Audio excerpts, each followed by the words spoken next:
Hello అండి, welcome back to Shiva's kitchen. ఈరోజు మనం ఈ వీడియోలో రంజాన్ స్పెషల్ షీర్ కుర్మా రెసిపీ ఎలా తయారు చేయాలో చూపించబోతున్నాను. ఇది చాలా టేస్టీ అండ్ ట్రెడిషనల్ డిజర్ట్ అండి. రంజాన్ ఫెస్టివల్కి పర్ఫెక్ట్ కాంబినేషన్. సో దీని తయారీ విధానం ఏంటో చూసేద్దాం. ముందుగా ఒక బౌల్ తీసుకొని స్క్రీన్లో చూపిస్తున్న క్వాంటిటీస్లో డ్రై ఫ్రూట్స్ అన్నిటినీ తీసుకొని నైట్ అంతా నానబెట్టి నెక్స్ట్ డే బాదంకి ఇలా పొట్టు తీసి అన్నిటినీ చిన్న చిన్న ముక్కలుగా కట్ చేసి పెట్టుకోవాలి.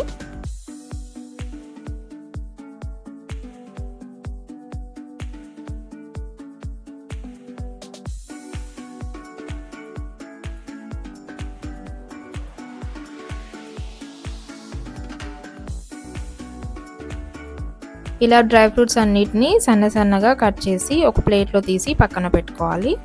సేమియా ఒక 2 కప్స్ తీసుకోవాలి. మీకు ఈ సన్న సేమియా బయట మార్కెట్లో దొరుకుతుంది. షీర్ కుర్మాకి సన్న సేమియానే వాడతారు. తర్వాత స్టవ్ ఆన్ చేసుకొని ఒక వెడల్పాటి ప్యాన్లో 3 టేబుల్ స్పూన్ నెయ్యి వేసుకోవాలి. నెయ్యి వేడైన తర్వాత మనం కట్ చేసి పెట్టుకున్న డ్రై ఫ్రూట్స్ అన్నిటిని ఇందులో వేసుకొని దోరగా వేయించుకోవాలి.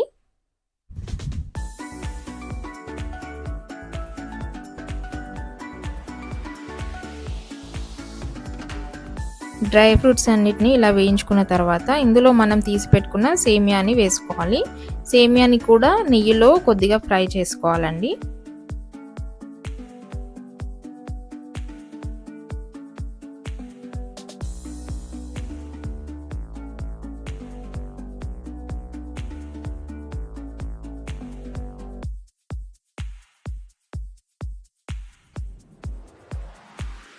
ఇలా సేమియా మొత్తం గోల్డెన్ బ్రౌన్ కలర్ వచ్చిన తర్వాత వీటన్నిటిని ఒక ప్లేట్లో తీసి పక్కన పెట్టేసుకోవాలి.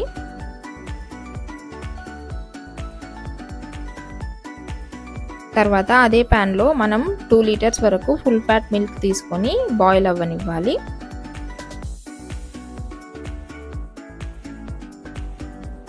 పాలు ఇలా బాయిల్ అయ్యేటప్పుడే ఇందులో మనం 1 కప్ షుగర్ వేసుకోవాలి. షుగర్ వేసి 1 నిమిషం పాటు మరిగించుకోవాలి.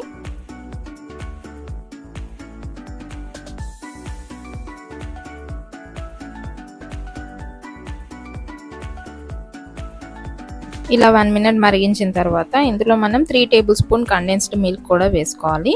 ఇలా కండెన్స్డ్ మిల్క్ వేసిన తర్వాత మళ్ళీ 1 నిమిషం పాటు మరిగించుకోవాలి.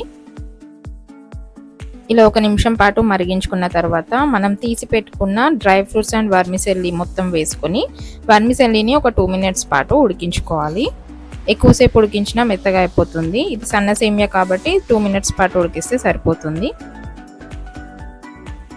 ఇలా సేమియా ఉడికించేటప్పుడే ఇందులో మనం ఇలాచీ పౌడర్, రోజ్ వాటర్ కూడా వేసుకోవాలి.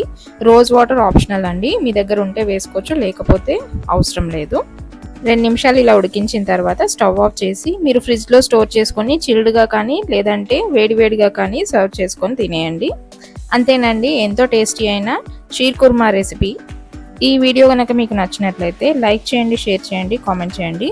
మరిన్ని ఇంట్రెస్టింగ్ రెసిపీస్ కోసం మా ఛానల్ని సబ్స్క్రైబ్ చేసుకోవడం మర్చిపోకండి. పక్కనే ఉన్న బెల్ ఐకాన్ నొక్కడం కూడా మర్చిపోకండి.